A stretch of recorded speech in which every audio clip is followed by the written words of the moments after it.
battle for prizes at the 2016 African Union's All Africa Music Awards is just around the corner as Entertainment News on Channels Television visits the awards founder, Mike Dada.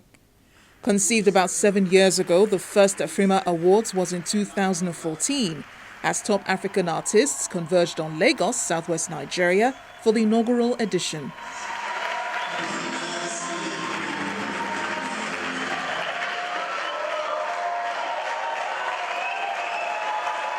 The journey has been exciting.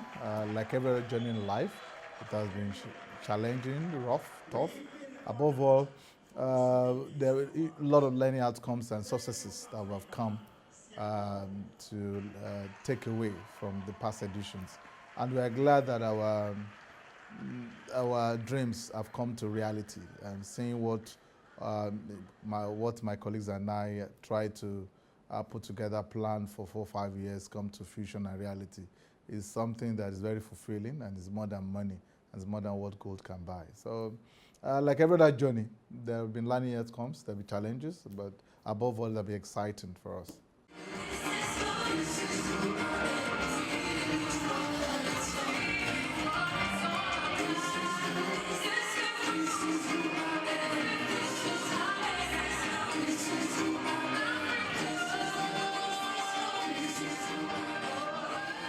We want to unite Africans, bring Africans together through the instrumentality of music, of culture, of arts, of African art.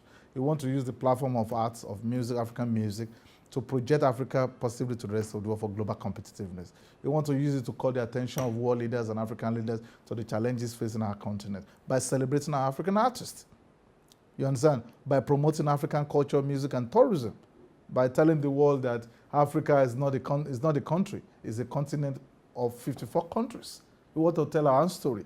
We want to use the platform of music, African original music, to change the narrative of Africa. That's what it's all about. Oh, thank you, Lagos. Thank you, Alman. I don't know. Okay. Raving music stars across the continent spar for honors in 24 competitive categories. Beyond that, legends of African music are also honored in non-competitive categories. Recipients of this special prizes include two-time Grammy nominee King Sunny Ade, Cameroonian saxophonist and singer Manu Dibango, and late Congolese rumba singer Papa Wemba.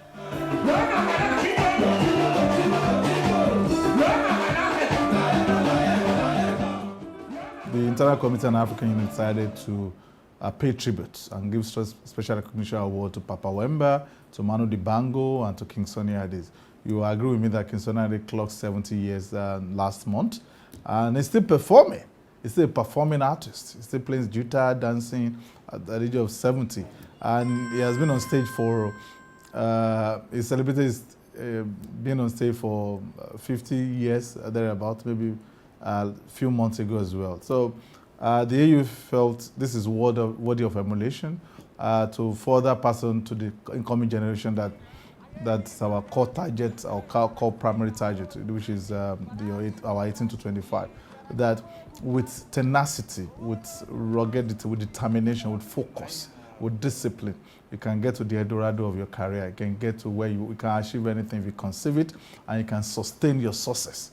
And that is what it's all about.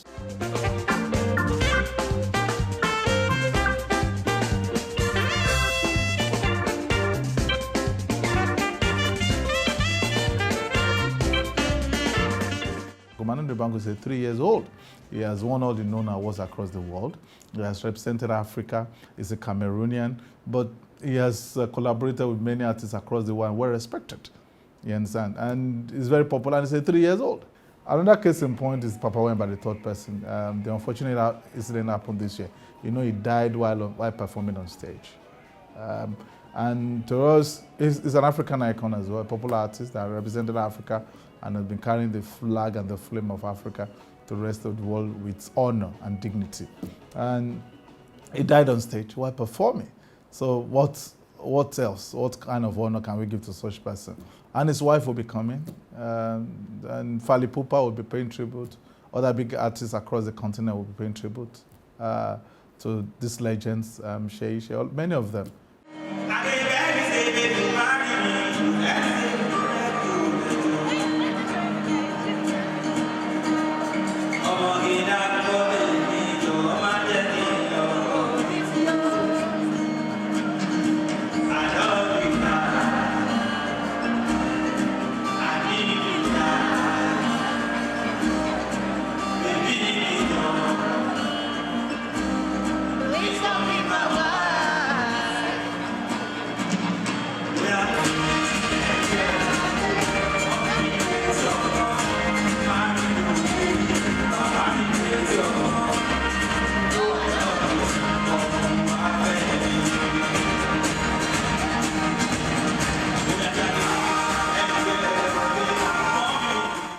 Picking out top artists in Africa comes with many challenges, top of which is identification of such acts.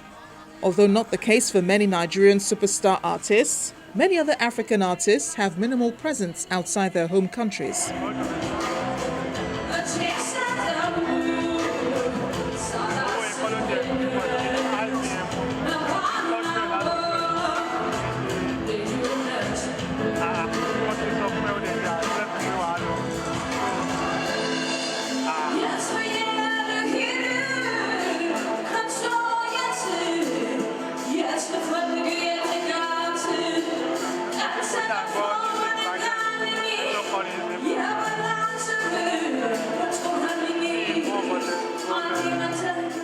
In Europe and America, there's entrenchment of the media, strong media that be able to cut across borders and limitations. And the internet penetration and digital penetration and media penetration in Africa is not as high as Europe and America. So the question is, how do we ensure that more people have access to communication? How do we ensure that more people have access to TV, to radio, or to mobile digital platform, where they be able to know what's happening in Northern Africa, for instance, or Eastern Africa, or Southern Africa? You understand? Because the question is how many, traveling is a function of the economy too. Destination visiting is a question of economy. So it's unfortunate. It happened last year at AFRIMA. Many Nigerians, when the other African artists come to perform, come to stage, they don't understand, they don't know their songs. Mike Dada, however, believes that AFRIMA provides a unique platform that helps African artists reach a wider audience outside their locality. The 2016 AFRIMA holds in Lagos for a third time in a row.